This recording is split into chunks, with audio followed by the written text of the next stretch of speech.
Spotlight is a production of CTNY, the Catholic Television Network of Youngstown. It seeks to spotlight people, places, and events from around the Diocese of Youngstown that promote the new gospel of joy called for by Pope Francis. Your program host is Father James Korda.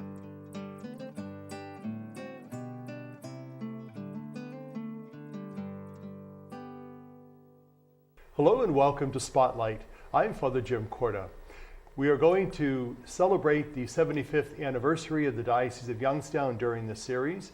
And joining me now is Father George Balasko. Welcome to Spotlight. Oh, thank you, Father Jim. Good to be here. I think it would be good for the folks that are with us to know how you fit in to the Diocese of Youngstown historically. You were a young child when the diocese still was not a diocese. We were still part of Cleveland. So tell us a little bit about that. Well, a little bit of our history in the sense is that my family really belonged to St. Peter and Paul's because we're Croatian extraction. And then when Mom was going up to St. Peter and Paul's, the priest at Immaculate Conception said, "Why are you going all the way up there? You know, we have a parish here." It was an Irish parish as such. So for the last 3 of the 10 children, we were part of Immaculate Conception. My sister Mary, you asked about her, myself, and then my younger sister, Trudy Helen, in the sense, were brought up in the parish of Immaculate Conception. We're part of the Cleveland Diocese at that time. And so my history in this sense starts at that time, about the year 1940. I'm in Immaculate Conception School. And basically I started at 6, and then, 5 and then 6 you got into the first grade. So I was a little bit age-wise. But what I found interesting in the sense there, being in that parish, I was confirmed in 1941 by Bishop Schrems out of Cleveland. We're still the part of the Cleveland Diocese. And I was confirmed before I received First Communion because I was not old enough to receive communion yet, First Eucharist. But as I was talking before the set itself, that's the proper way of doing it. You're supposed to get baptism, confirmation, and then Eucharist. Okay? That's another show, Father George. Okay, but the idea, yes. That's part of my history in this sense. Sure. And then in 1948, basically I graduated from Immaculate Conception School, and then I went on to East High School. Now that was the other Catholic school. You had Ursuline, and then most of the kids at East High were Catholic also. Sure. But the idea would be that my home base was at the Immaculate Conception Parish. I would serve there, many confirmations in the sense and other things I would be serving at Immaculate Conception. And that's what I remember about that early history of the church under the Cleveland Diocese before we became Youngstown in 1943. Right. Could you remember back then, as a youngster in school, when the diocese was actually created? Do you remember anything about that, or were you still too young to remember that? Well, it probably didn't affect us too much because many of the priests that were with us were out of Cleveland. Like Father McCann was basically a Cleveland boy in the sense that was pastor of Immaculate Conception. And probably we didn't pay that much attention to it, that we were part of the Cleveland Diocese, except that I know that Bishop Schrems confirmed me. And that's coming from the Cleveland Diocese. We don't get McFadden until 1943. Now, did you remember McFadden at all? In a certain sense, yes. I probably knew his secretary better because, do you remember the license plate for Bishop McFadden? No, I don't. I think it was M1 or something like that. Okay. And of course, his secretary was Monsignor Prokop. From Monsignor Prokop. Yes. And so basically I knew Monsignor Prokop better because he would be the force coming in to let us know that the bishop was coming. So he would be the master of ceremonies and all that. So I probably served maybe a confirmation or 2 under McFadden, and also in some way, in the sense, was aware of that experience of the Diocese of Youngstown, but didn't really influence me that much of what it meant. In what year were you ordained to the priesthood? 1967. And tell us about your experience at that time, who was bishop, and what you remember. At that time, the bishop who replaced Bishop McFadden was not doing too well, and I was actually ordained by Bishop Malone, who was the auxiliary, all right? And so I remember going up to the hospital to see the bishop I'm talking about. Walsh. Bishop Walsh, okay? Yes. And reminding him that we were still his boys, okay? Sure. We gave him our priestly blessing there after being ordained in the cathedral. Now, I'm a little older guy at that stuff because I was already into the service for 2 years, and so I was up 33 when I was ordained, so I was much older than the other guys in the class. Okay. So a lot of your history in the Diocese of Youngstown would probably be similar to mine, and I will have been ordained 39, 40 years. So mine is with Bishop Malone. He also ordained me a priest. So what is your experience in the last few minutes of our first segment of Bishop Malone? Bishop Malone, I thought, in a sense, was very creative in the sense, very strict in that sense, but on the other hand, in the sense of being open to a lot of things that were going to happen because he took part in Vatican Council II.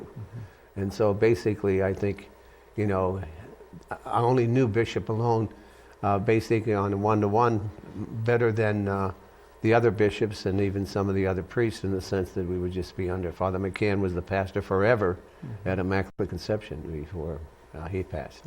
Yeah. And of course, we know the folks that are with us know you very well as being instrumental in Jewish-Christian dialogue.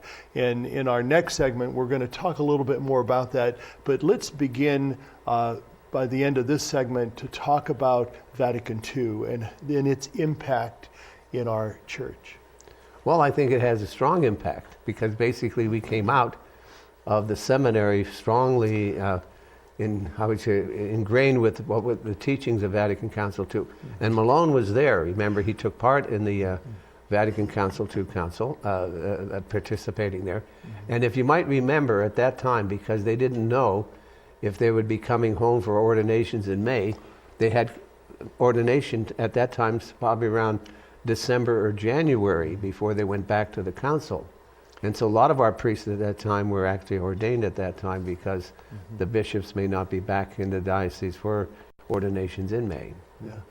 Did you ever get an opportunity to go to those sessions where when the bishop came back to the diocese, they had training sessions on Vatican II? Very much so. Do you recall those? Yeah, because I'm already ordained. Okay, I'm 1967, so that's about 69. And so basically I was very much in part of that because in the military I was trained in adult education. I taught at the Southeastern Signal Corps School, so I wasn't afraid of adult education. That was a more priority for me than teaching the kids, okay? Because I was, the discipline for the kids, I couldn't get them to sit down and keep quiet and all that. And my days up at Ursuline and also Mooney, I would rather have adults. Sure. And so basically, yes, and I started a program with the diocese as I was on that committee, that because of the upcoming Sunday readings, he didn't have time to explain them on Sunday. I started classes to study the upcoming Sunday readings in their depth. And I had different centers around the diocese that would do that. Sure. I actually self-appointed me as adult educator, and basically that doesn't come officially until much later in my ministry. So, well, we're going to talk a little bit more about that, but we're going to take a quick break. So please stay with us. We'll be right back. After the Catholics of Warren stopped meeting in their homes and organized a structured parish, they used a former Episcopalian church for their worship. St. Mary's Mission was established in 1837, yet the first resident pastor did not come to the parish until 1868. Other parishes quickly grew up in Trumbull County, including St. Stephen Niles in 1853, St. Patrick Hubbard in 1869, St. Vincent de Paul Vienna in 1871, now called St. Thomas the Apostle, and St. Rose Gerard in 1892. The other 15 parishes in the county were established after the turn of the 20th century. Congratulations, Catholic Diocese, for celebrating 75 years with pride in the past and faith in the future. In 1850, a Catholic mission was established in Conneaut, making it the first organized Catholic presence in Ashtabula County. It wouldn't be until 1864 that an actual building was purchased to serve St. Mary Church.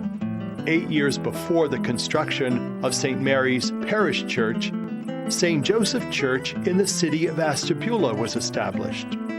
Parishes in Conneaut have aligned under the title of Corpus Christi Parish, and in the city of Ashtabula as Our Lady of Peace Parish. There are 11 other parishes in that county that serve over 20,000 Catholics. Congratulations, Catholic Diocese, for celebrating 75 years with pride in the past and faith in the future. Welcome back to Spotlight. I'm talking with Father George Balasko. I'd like to begin this segment, Father George, by reminding the folks that are with us that you and I have a history also. You were ordained in the year you had mentioned. I was in 8th grade at the time. I served your first Mass. You show up in the pictures. Yes, and I just remember being with your family during that celebration, and what a wonderful time it was. And I think it was an influence on me in my thinking about becoming a priest. So I want to thank you for that. Well, hey, that's how God's grace works. It wasn't my doing. Yeah. And the other thing that I remember as a young priest, that you were considered the adult education specialist in the diocese. So when we ended our first segment, you were talking about adult education and how important that is, not only in the diocese, but in the church in general. But then you became very instrumental in Jewish-Christian dialogue. So let's talk about that during this time together. When did you actually begin that? When did you initiate that? I probably started with St. Joe's in Alliance, Ohio. Okay. I think I scheduled a Seder meal and talked to the Jewish community in Canton, and they came to a Presbyterian church, I think. But it's not strongly yet, In fact, I had to go down to see Father Maley to how to deal with Jewish Christian studies. Mm-hmm. And he says, George, he said, the best thing you can do is try to make them, let them be the best Jew that they can be. So he's already implementing Nostra Aetate, right after Vatican Council II, and that's in the back of my head, that I'm not there to convert them. But it all happened at St. Pat's in Hubbard. Okay. They have a very holy day that they call a festival. And they had to park my car in front of the old church, and somebody went through the red light and wiped me out. I was scheduled at Youngstown State University to talk on death and dying because my dad had just passed, and we used the new burial rite from the Vatican Council II, which was a little bit different than the old way. Mm-hmm. And so basically Sister Susan Shorston, who was the head of the St. Elizabeth's Hospital, was running a course at Youngstown State on death and dying. Mm-hmm. So she invited me to come in with the new burial rite. Mm-hmm. Rabbi Meyer was called in from the Jewish community, who was Temple Alamet from the north side of Youngstown. Protestant minister was invited, but he didn't show up. So basically, Sister said, I could take you there, but I can't pick you up. Mm-hmm. So after we did our course and met Rabbi Meyer, being the Protestant minister was there, we got together, we made up what the Protestants do with burial rites. And so he says, I need a ride back to Hubbard. He says, I live in Liberty. And so basically he took me home. And when we were talking on the way back, we started to decide, maybe, let's get together. We can do some things together. He said, well, come up and see me. Mm-hmm. And that was how I met Rabbi Meyer. And that's 44 years ago. We're coming up to 45 years of that. Mm-hmm. And tell us about the experience of Jewish Christian dialogue. We know that you had gone to several parishes around the diocese where you had gatherings of folks that became very interested and your faithful followers in understanding Jewish Christian relations. But then you also had an opportunity to take those groups to Israel. Talk about some of that experience of traveling in the Holy Land. Okay, well, basically we have to touch another. Monsignor Gino Baroni who came into the diocese, and he brought to our minds that you have to understand your own culture before you can understand other people's culture. So when I started to appreciate that, as we look at the black community, then what was it like when Jesus was growing up? He's not Croatian, he's not Italian, he's Jewish, is Jewish, okay? So basically, I started to reflect on that. And so basically, when Rabbi Meyer and I got together and started we first called it Jewish Christian Studies, dialogue. Mm-hmm. Now it's called Jewish Christian Studies, because we can go deeper than this, right, in the sense of just not surface goody-good type things, okay? And so basically, when I met him, like 44 years ago, the next year, 1976, we took our first trip to Israel as a Jewish Christian group. And I remember, I think maybe in our second trip, the guide said to me, pulled me aside and said, Father, he says, if you come alone, I can do more with you in the sense of taking you to different places. And I said to myself, yeah, then we're going to lose out 1/3 of the trip because basically we won't be going to the Jewish. Sure. And so with that, we did 4 trips to Israel, and we did 1 trip to Rome and Italy in the sense with Jewish Christian studies. And the groups were around 40, you know, and they were mixed. They were not only Catholics and Jews, but you also had some Protestants that would join in these tours. So again, that'd be another program to go through all those tours because we did the program here on Jewish Christian dialogue here for many years at CTNY. Let's talk historically in the last few minutes of our middle segment of the impact of Nostra Aetate in the church and also in interfaith relations and dialogue and studies. How important has that been, and how do we continue historically to do that? Well, basically, again, I had to go back to Father Maley, who was our scripture scholar at Mount St. Mary's, and I think you had him. I did. And just that input that he put in my head, we're not here to convert the Jewish community, we're asked to make them the best Jew that they can be. So Nostra Aetate was the linchpin in the sense of that document. And it was later in the Vatican Council II that document came out. We just celebrated 50 years of that document. And so now how do I continue to implement that? I have a little card now that I'm retired, you know, implementing Vatican Council II Nostra Aetate. So what we have decided to do now that I'm living at the villa in Pennsylvania, Villa Maria, I do have a program called Nostra Aetate. We're remembering that document and bringing in speakers as a memorial in the sense because the Jewish community honored me with the Guardian of the Menorah, and I promised them that I would continue to teach Nostra Aetate because of their honoring me of the Guardian of the Menorah. And so that's what the program is, and we have that every year. Now we're into our 5th year of speakers coming in to talk about the history of the Jewish community and how it affects Christianity even to this day.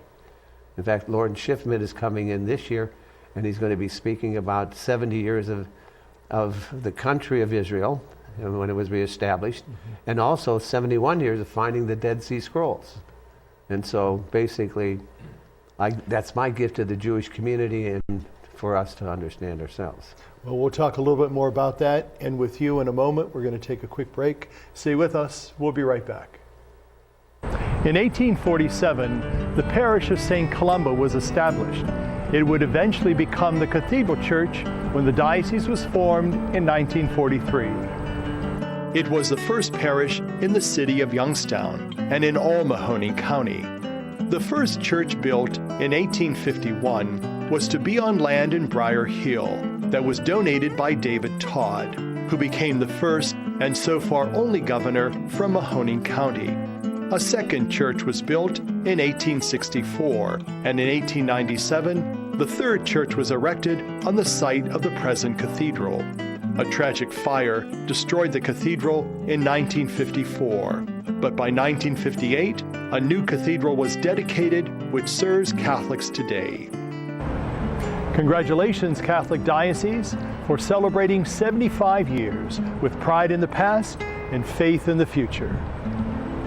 The Catholic Diocese of Youngstown was established on May 15, 1943. 2018 marks the 75th anniversary of the diocese.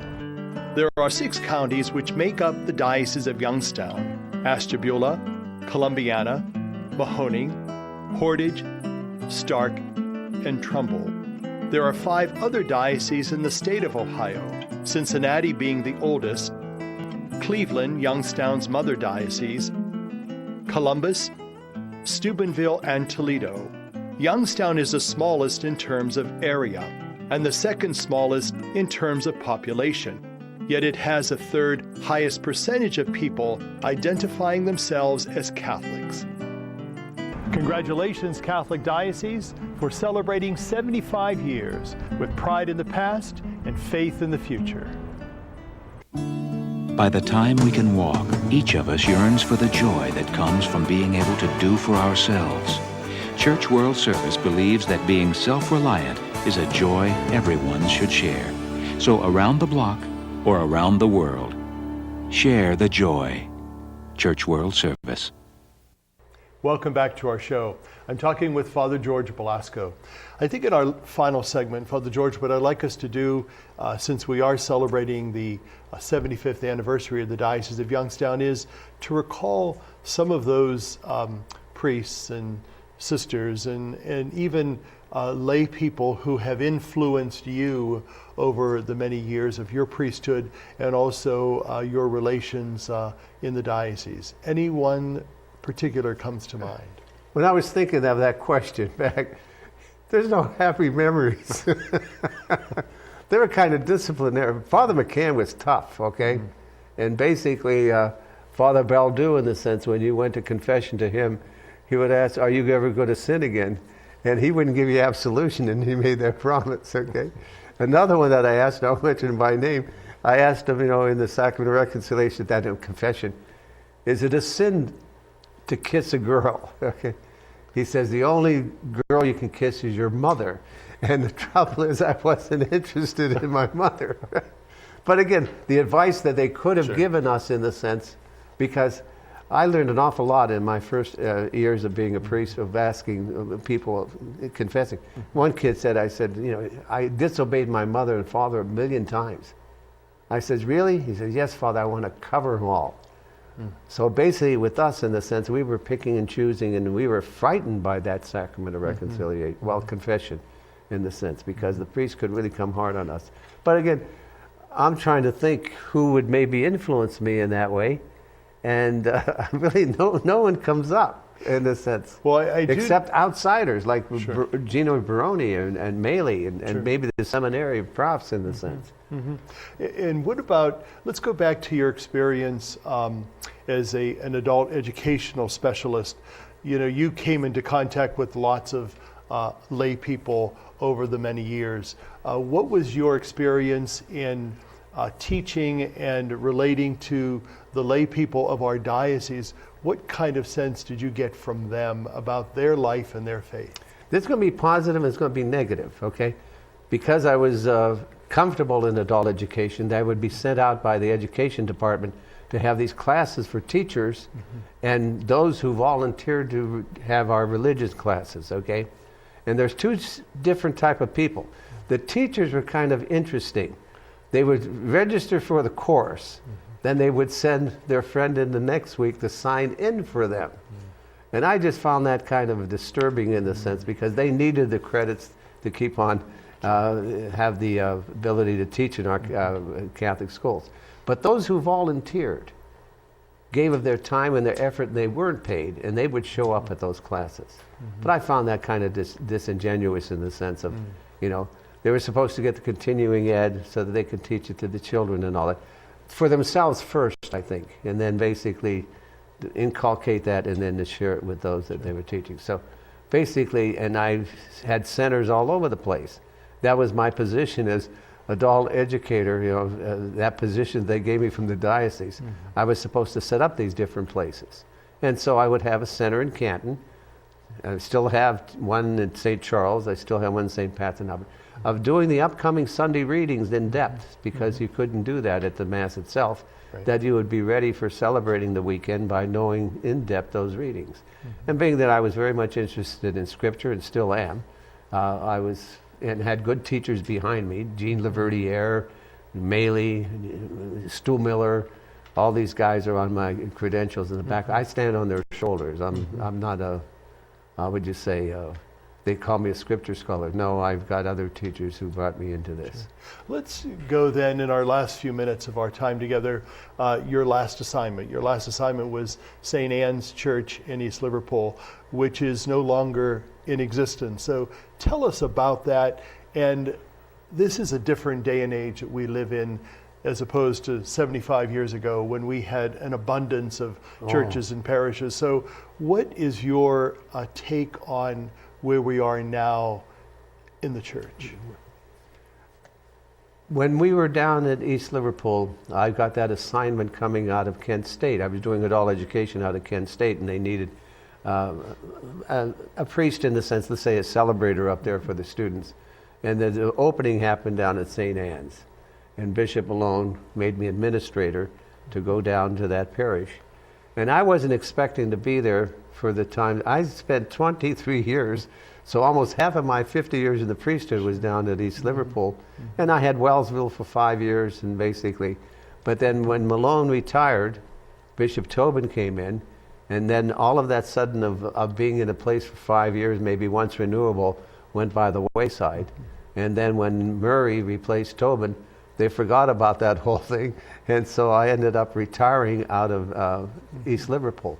But I was still doing adult education from, it was a good excuse. Sorry I couldn't be here. I have to go to class up at, say, Boardman or maybe up at Kent State or something.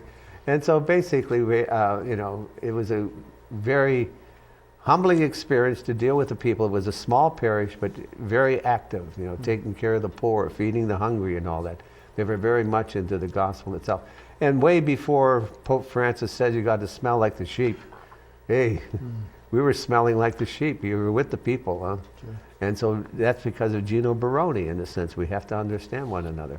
And so basically, as I said, my last 23 years before retirement, I was with the Byzantine priests. They said, "What do you mean you priests retire?" I said, "Well, we do retire, okay, but the idea we still do priestly things." Right. And I'm still doing that adult education out at the villa. And this is really disappointing. We had Jewish Christian studies out at the villa, and we had a rabbi coming in from the south side, Ovetsedik, Saul Oreski. We were getting 40 people. So now we don't have a rabbi. I'm the fake rabbi, and basically we're getting 12 people. So they want the rabbi is the draw. They want the real rabbi. Yes. They don't want a fake rabbi. Mm-hmm. But I'd use videos in the sense of continuing to instruct the people of knowing the Jewish background of Christianity. Mm-hmm. So it's, I have happy memories. In fact, I've got groupies who follow me up to the villa, especially for the vigil mass at Easter and all that. They love to celebrate with the sisters. So, well, Father George Balasko, our time is really up.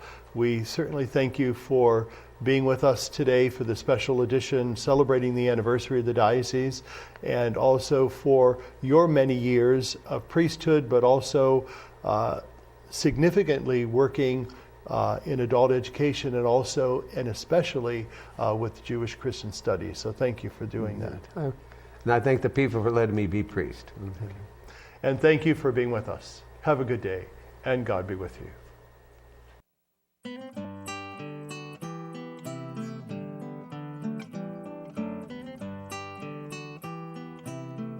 Spotlight has been a production of CTNY, the Catholic Television Network of Youngstown. Your program host was Father James Korda.